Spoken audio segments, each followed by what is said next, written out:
Students, this is Radhika गौर और आज शुरू करने जा रहे हैं हम अपना जो भिन्न एंड दशमलव चैप्टर है उसका टॉपिक नंबर 2। टॉपिक नंबर 2 हमारा क्या कहता है? भिन्न के गुणन। तो देखिए, इससे पहले वाले सेशन में हमने सीखा था कि भिन्न क्या होते हैं। हमने सीखा था कि भिन्न जो होते हैं वो क्या होते हैं। हमने देखा था कि सपोज करो 3/5 है तो ये एक तरीके का भिन्न है। इसमें अंश ये ऊपर वाला होता है और हर नीचे वाला हिस्सा होता है। ये चीज़ हमने पढ़ी। हमने ये भी पढ़ा कि भिन्न 3 तरीके के होते हैं, उचित भिन्न, अनुचित भिन्न और हमारा मिश्रित भिन्न। ये भी हमने वहाँ पे पढ़ लिया था। साथ में हमने शॉर्ट तरीके से क्या सीखा था? भिन्न के प्लस, माइनस, गुणा, भाग, ये चारों चीज हमने वहाँ पे डिस्कस कर ली थी। तो अब हम शुरू करते हैं अपना अगला टॉपिक, दैट इज भिन्न के गुणन। हम यहाँ पे भिन्न की गुणा को एक अच्छे से वे में समझेंगे, प्रॉपरली एक्सप्लेन करके समझेंगे। तो चलिए शुरू करते हैं। तो देखिए, सबसे पहले हमें ज़रूरत पड़ेगी कि जो भिन्न की गुणा है उसको हमें आवश्यकता क्यों होती है। सपोज करो आपको एक आयत की लंबाई और चौड़ाई दे रखी है और आपसे पूछा जाए कि इसका क्षेत्रफल क्या होगा, तो आप कहेंगे इसका क्षेत्रफल कितना होगा? गुणा 3 सही 1/2 होगा। ठीक है, लेकिन यदि आपको ये हल ही करना नहीं आता, यदि आपको ये हल करना ही नहीं आता तो आप बता ही नहीं पाएंगे कि उसका क्षेत्रफल कितना है। तो इसीलिए हमें जो गुणा है उसको करना आना चाहिए। तो उसके लिए हम क्या कर सकते हैं? देखिए, 7 दूनी 14 और 1 15/2 गुणा 3 दूनी 6 और 1 7/2। अब इसको हल करना पड़ेगा। अब ये दोनों क्या है? भिन्न है। दोनों क्या है? भिन्न है। अब इन दोनों भिन्नों को हल करेंगे तभी हमें जो क्षेत्रफल है उसकी प्राप्ति होगी, वरना हमें क्षेत्रफल का पता नहीं चलेगा। तो यही जानने के लिए हमें भिन्नों की गुणा के बारे में पढ़ना भी आवश्यक पड़ जाता है। ठीक है, तो देखिए भिन्न की गुणा कैसे करते हैं। मैं आपको पहले भी ये चीज़ पढ़ा चुकी हूँ, एक और बार आपका हम रिवीजन करा देते हैं।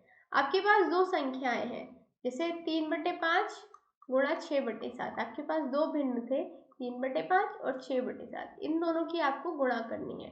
तो आप सबसे पहले क्या करेंगे? आप सबसे पहले देखेंगे क्या ये सरल रूप में है।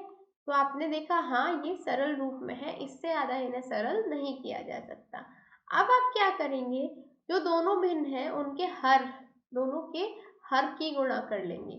तो हर देखिए, इसमें 5 है, इसमें 7 है, तो 5 में 7 की गुणा कर लेंगे तो 35 आ जाएगा। अब क्या करेंगे? अब दोनों भिन्नों के अंश की गुणा कर लेंगे। अंश क्या है? 3 है और 6 है, तो 18 आ जाएगा। अब हम देखेंगे कि 18/35 जो है वो किसका किसका गुणनफल है? 3 गुणा 5, 3/5 गुणा 6/7 का उत्तर है। ठीक है, तो बेसिकली ये हमने कितनी आसानी से सॉल्व कर दिया। पहले हमने दोनों के अंश की गुणा कर ली, फिर दोनों के हर की गुणा कर ली और फिर हमने उसको एक भिन्न के रूप में लिख दिया और हमने देखा आसानी से दोनों भिन्नों की गुणा हो गई है। तो बहुत ही आसानी से हमने इस क्वेश्चन को हल कर दिया। ऐसे ही हम आगे सॉल्व करते जाएंगे। अच्छा, कुछ चीजें हैं जो आपको याद रखनी पड़ेंगी। जैसे सबसे पहले बात यह है, किसी पूर्ण संख्या को किसी उचित अथवा विषम भिन्न से गुणा करने के लिए हम पूर्ण संख्या को भिन्न के अंश के साथ गुणा करते हैं और भिन्न के हर को अपरिवर्तित या समान रखा जाता है। मतलब कोई भी पूर्ण संख्या है उसको यदि उचित गुण से क्या करें? हम गुणा करें। ठीक है, तो हम देखेंगे कि जो पूर्ण संख्या है उसके भिन्न के अंश के साथ गुणा करते हैं। मतलब 3 चौक 12 कर देंगे अपोन 5। ये ऐसे हम इसको लिख सकते हैं। मतलब अंश को तो ऐसे ही लिखा रहने देते हैं, बट दोनों के हर को ऐसा ही लिखा रहने देते हैं, दोनों के अंशों की गुणा कर लेते हैं। ठीक है, कोई प्रॉब्लम? जैसे देखिए 4 गुणा 5/7 है, तो 4 पंजे 20/7 ऐसे लिख देंगे। तो ये इसको हम इस तरीके से हल करते हैं।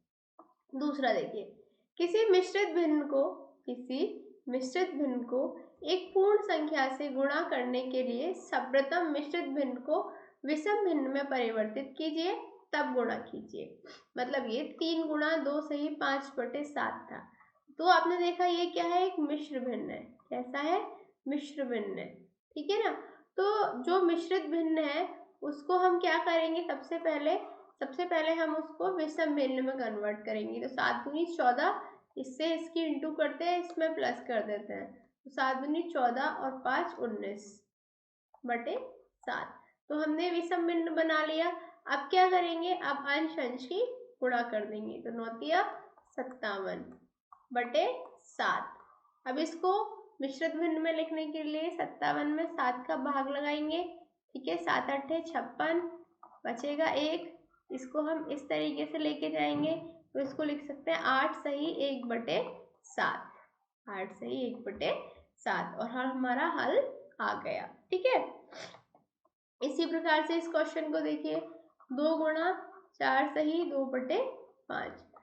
तो इसको हम लिख सकते हैं 2 गुणा 4 पंजे 20 और 2 22/5। तो इसको लिख सकते हैं 44/5। 44 में भाग देंगे 5 का, 5 8 40, बचेगा 4। इसको ऐसे लिखेंगे 8 सही 4/5। ये किसका उत्तर आ गया, इसका आ गया 8 सही 4/5। क्लियर।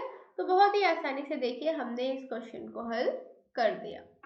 क्वेश्चन देखिए, उदाहरण लेते हैं कुछ और उनको सॉल्व करते हुए चलते हैं। देखिए, यदि 40 विद्यार्थियों की एक कक्षा में कुल विद्यार्थियों की संख्या 1/5 संख्या अंग्रेजी पढ़ना पसंद करते हैं, कुल संख्या क्या 2/5 गणित पढ़ना पसंद करते हैं, तो शेष विद्यार्थी विज्ञान पढ़ना पसंद करते हैं। तो हमें बताना है कितने विद्यार्थी अंग्रेजी पसंद करेंगे, कितने गणित करेंगे और कितने विद्यार्थी विज्ञान पढ़ना पसंद करेंगे। इस क्वेश्चन का आंसर हमें देना है।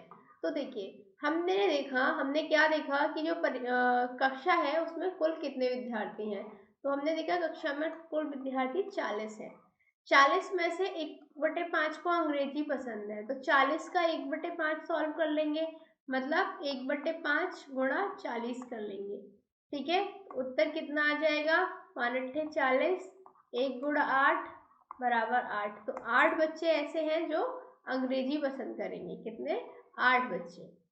नेक्स्ट देखिए, दूसरा क्वेश्चन क्या था, दूसरा क्वेश्चन ये था कि कितने विद्यार्थी गणित पढ़ना पसंद करते हैं, और उसमें लिखा हुआ था 2/5 विद्यार्थी।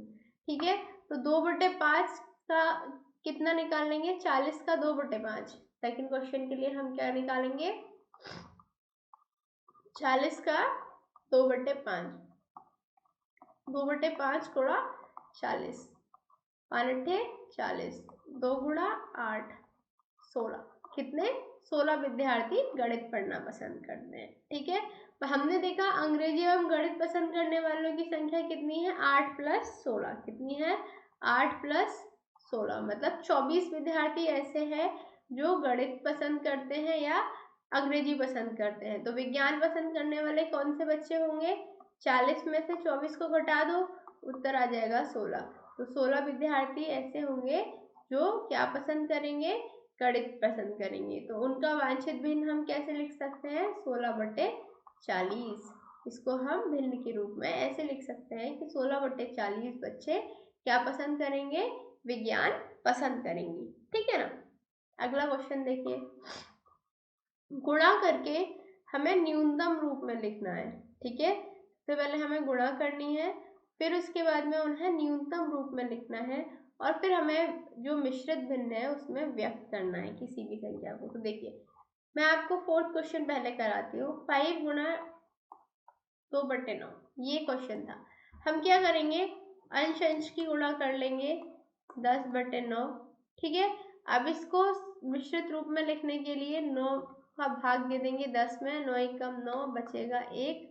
तो इसको हम लिख सकते हैं 1 सही 1/9। क्लियर। दूसरा क्वेश्चन देखिए, 2/3 गुणा 4। तो देखिए 4 दूनी 8/3, सेम वही भाग देंगे, 2 सही 2/3 आ जाएगा। ये देखिए 5/2 गुणा 6, 6 पंजे 30/2। ठीक है, तो ये कितना आ जाएगा, 15 आ जाएगा। क्लियर। नेक्स्ट क्वेश्चन है हमारा 11 सही 4/7, 11 गुणा 4/7। तो 11 चौक 44/7, तो ये आ जाएगा 6 सही 2/7 के बराबर। नेक्स्ट क्वेश्चन है हमारा 20 गुणा 4/5।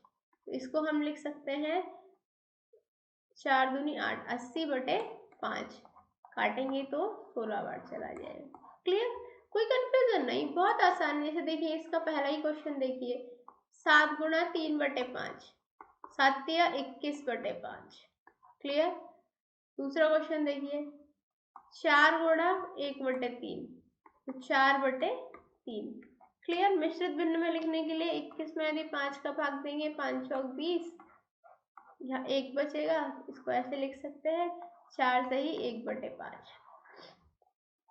ये देखिए इसको भी हम कैसे लिख सकते हैं आसानी से, 4/3 था, 3 का भाग 4 में देंगे, 3 एकम 3, बचेगा 1, तो 1 सही 1/3। ऐसे हम इसको मिश्रित भिन्न में लिख सकते हैं। तो बहुत ही आसानी से आप क्वेश्चंस को हल कर सकते हैं, बस आपको क्वेश्चन को हल करने का एक तरीका आना चाहिए। अगला क्वेश्चन देखिए, क्वेश्चन क्या कहता है हमारा, याद कीजिए 24 का 1/2, 46 का 1/2। तो देखिए 24 का 1/2 और 46 का 1/2 ज्ञात करना है हमें।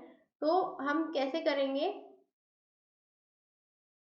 24 गुणा 1/2 कितना हो जाएगा, 12 बार 12 आ जाएगा। 46 का 1/2, 46 गुणा 1/2, 2 से 23 बार कट जाएगा, 23 से कम 23 आ जाएगा। ठीक है? अब देखिए 18 का 2/3, तो 18 गुणा 2/3, 3 6 18, 6 दूनी 12 आ जाएगा। क्लियर? ये देखिए 27 का 2/3, 3 निम 27 और 9 दूनी 18 उत्तर आ जाएगा। क्लियर? ये देखिए 16 का 3/4, तो 16 गुणा 3/4, 4 चौक 16, 4 तिया 12 आ जाएगा। ये देखिए 36 का 3/4, 4 निम 36, 9 तिया 18 आ गया। क्लियर? और 9 तिया 27, सॉरी 27 आएगा। क्लियर? ये देखिए 20 का 4/5, 5 चौक 20, 4 चौक 16 आ जाएगा। अब देखिए 35 का 4/5, 5 सत्ते 35, 7 चौक 28 आ जाएगा। कितनी आसानी से देखिए क्वेश्चन हल हो गया। तो बस यही है, किसी भी क्वेश्चन को हल करते वक्त हमें देखना है हमें क्या निकालना है और बस आसानी से कैलकुलेशन कर देनी है, क्वेश्चन हमारा हल हो जाएगा। ये क्वेश्चन देखिए, हमें ज्ञात करना है, क्या ज्ञात करना है, 2 सही 3/4 का 1/2। तो इसमें क्या करेंगे, 2 सही 3/4 गुणा 1/2। तो देखिए सबसे पहले इसको हम हल कर लेंगे। ठीक है, विषम भिन्न में 5 दूनी 10 और 3 13/5, 5 दूनी 10 और 3 13। ठीक है, सॉरी 4 है यहाँ, 4 दूनी 8 और 3 11, 11/4 गुणा 1/2। अब अंश अंश की गुणा कर देंगे, हर की गुणा कर देंगे, तो बचेगा 11/4 दूनी 8। इसको अब हम क्या मिश्रित भिन्न में इस तरीके से लिख सकते हैं। ठीक है, ऐसे ही आप सेकंड क्वेश्चन सॉल्व कर सकते हैं। अब देखिए थर्ड देखिए बी का, यहाँ पे है 3 सही 5/6 का 5/8, तो 6 18, 18 और 5 23/6 गुणा 5/8, 23 और 5 की गुणा करेंगे 115 आएगा, गुणा 6 48। इसको हम मिश्रित भिन्न में लिख सकते हैं 2 सही 19/48 के बराबर। आसानी से हो गया। ऐसे ही हम ये निकाल सकते हैं 9 सही 2/3 का 5/8, तो 9 तिया 27 दूनी 29, 29/3 गुणा 5/8। इन दोनों की गुणा करेंगे 145/24। इसको हल करेंगे तो 6 सही 1/24, इसको मिश्रित रूप में लिख सकते हैं। तो हमने देखा कितनी आसानी से क्वेश्चंस हमारे हल होते जा रहे हैं। तो बेसिकली आज हमने क्या पढ़ा, आज हमने पढ़ा कि जो भिन्न है उनकी गुणा कैसे की जाती है, और साथ में ही हमने सीखा कि जो एग्जाम्पल्स हैं उनको कैसे सॉल्व किया। हमने ये भी देखा कि कैसे हम गुणा के जो उदाहरण है वो कर सकते हैं। जैसे हमने गुणा के उदाहरण सीखे वैसे ही आगे जितने भी सवाल आएंगे गुणा से रिलेटेड भिन्न के, वो आप आसानी से कर सकते हैं। आज के लिए इतना ही। उम्मीद करती हूँ आपको ये सेशन बहुत पसंद आया होगा। मिलते हैं अगले सेशन में, तब तक के लिए शुक्रिया एंड गुड बाय।